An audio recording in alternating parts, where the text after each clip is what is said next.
So these are the instructions for your essay about racism and discrimination and the book Small Great Things that you have been reading for a couple of weeks now. So please pay attention, and I will try to give you some examples while I give you the instructions. As you already know, this should be an argumentative text. And what is an argumentative text? It is always written to convince your readers that your standpoint is the best one on this topic. So you're supposed to convince someone about what you're writing is the correct opinion to have on this matter. You should argue clearly for one side, so choose a side and also have counter arguments, but these have to be predicted and dismissed. It means that you have to say something that is against what you're saying, but you have to dismiss it as well. And you know how to do this because you have already given a speech about languages. There was an argumentative speech. So think about being clear in your standpoints. It's the most important thing. So don't discuss something back and forth. Just choose a side and argue clearly for it. Is this true or not? For instance. As always, we should have an introduction, a body, and a conclusion when writing a text. So always start with a question. Start with a question, a quote, something to raise attention, something interesting, a personal story, for instance, an example from the book that you think depicts this problem good or something like that. Also, in the introduction, you should give us a background so you can prepare the reader for the thesis and arguments. What does the reader need to know about the subject beforehand? So what is important to know? What is important about racism and discrimination in the US today or in the US before from the help? So a short background and a clearly stated opinion. What are you going to do in this essay? Don't forget to avoid using I. So don't write, I will write an essay about. Write, I considered African Americans being discriminated in today's society, or something like that. Or this essay argues for the African Americans being discriminated in the society. So avoid using I and tell us what your opinion is. In the body, as always, you should have arguments in favor of your opinion. It's sufficient with 2 or 3 arguments.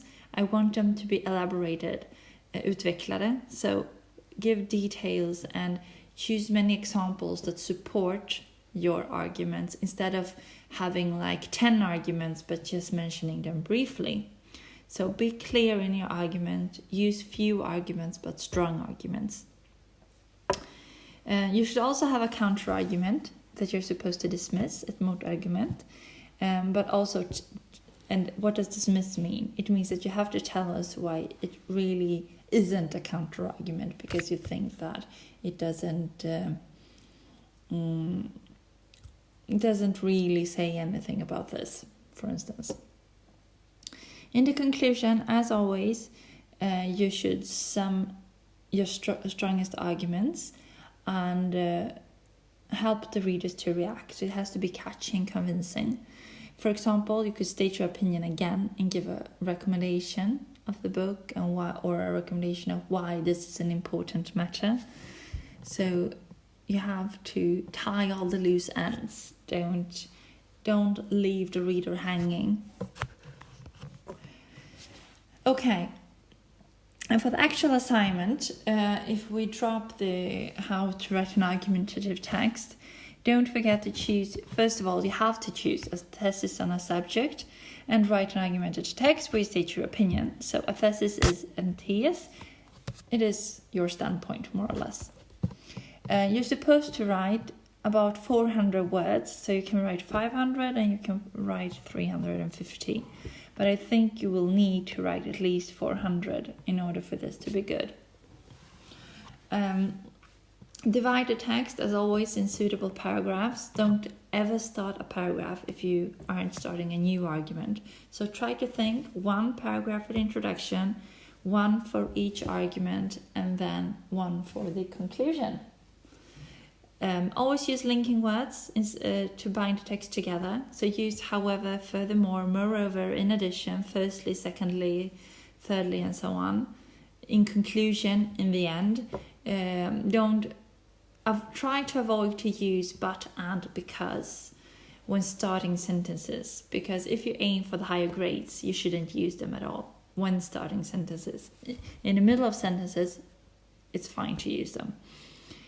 Don't forget to state your sources. You have worked with this for a long time now. You have the book as one source, so write them in the end. You also have the articles we have read, so if you want to choose to use some of them, also state them to support your arguments. And remember that the more sources you choose, or you don't have to choose more than, let's say, one article, your book, and the film, but you'll have to state them and you have to use them in a fluent way. So I want you to, the more perspectives you give and the more angles on your text you give or on the topic, the more nuanced is the text and you can get a higher grade. So if you aim for the higher grades, it isn't sufficient to only give examples from the book and the film. You should also use at least one other source that we have worked with. So look through your notes on the articles, for instance. And always don't forget to check your spelling and grammar before you hand it in. Avoid subject-verb agreement, when you have he play instead of he plays and so on. So these are very simple mistakes that can be changed very easily. And now to the topic, and this is the last slide, and I hope Sarah can help you. If you have any questions, you can send a message to me in the class and I'll try to answer them. But what you're supposed to do now is to compare the African Americans' living conditions, levnadsförhållanden, in the help and in small great things. So, are the African Americans in small great things free compared to the African Americans in the help? Why not? So what you're supposed to, they are free in both the help and in small great things.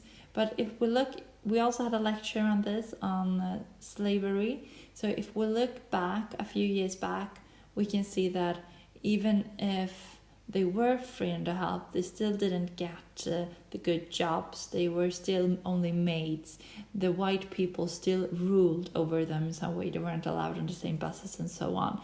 And if we look at the book, the same things happens there. And this is today's society, and the nurse still isn't allowed to touch this white child. So in what way can we argue for them not being free in the book or in today's society if we compare it to the film, or can we argue for them being free? So choose one standpoint. Do you think they are more free, or do you think we can still consider them as not free?